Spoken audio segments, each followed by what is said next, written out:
काय चूक करतायत मी तुम्हाला ते सांगतो. लोकं हां, म्हणतायत, की मला इन्व्हेस्टमेंट करायची हां, आहे. लोकं इन्व्हेस्टमेंट करायची म्हणतात आणि ट्रेडिंग करायला जातात, की हां. बाबा आज शेअर घेतात, आजच विकायला जातात किंवा इंट्राडे करायला जातात, जे हं. की खूप जास्त रिस्की आहे. तर ओके. समजा तुम्ही जॉब पर्सन असताल, तर तुम्ही पार्ट टाईम ह्या गोष्टी करा, ट्रेडिंग वगैरे ज्या हां, असतील. बट तुम्ही इन्व्हेस्टमेंट जास्त प्रमाणात करा. जी काही तुमची सॅलरी असेल त्याच्यामधनं 10% इन्कम, 20% इन्कम हा एस-आय-पीद्वारे किंवा चांगले-चांगले शेअर्स घेऊन त्याच्यामध्ये इन्व्हेस्टमेंट करा. हां. आणि ट्रेडिंग हा एक फुल टाईमच गोष्ट आहे. समजा तुम्हाला ट्रेडिंग करायची असेल, तर तुम्ही आधी ती शिका.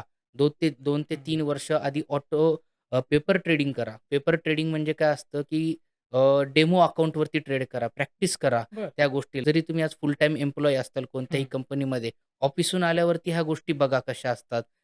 थोडंसं डेमो अकाउंटवरती प्रॅक्टिस करा. त्याच्यानंतर छोट्याशा रकमेने तुमची सुरुवात करा आणि जसं-जसं तुमचा कॉन्फिडन्स वाढत जाईल, एक्सपिरियन्स वाढत जाईल, तेव्हा जाऊन तुम्ही फुल टाईम ट्रेडिंगमध्ये येऊ शकता. But okay. सॅलरीड जे पर्सन आहेत आणि त्यांच्यासाठी मी इन्व्हेस्टमेंट हीच एक हे करेल.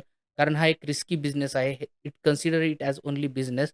सो तुमचं बिझनेस माइंडसेट असेल तरच तुम्ही ट्रेडिंगमध्ये जावा आणि ओके. तुमचं सेव्हिंगचं माइंडसेट असेल तर तुम्ही इन्व्हेस्टमेंटमध्ये जावा.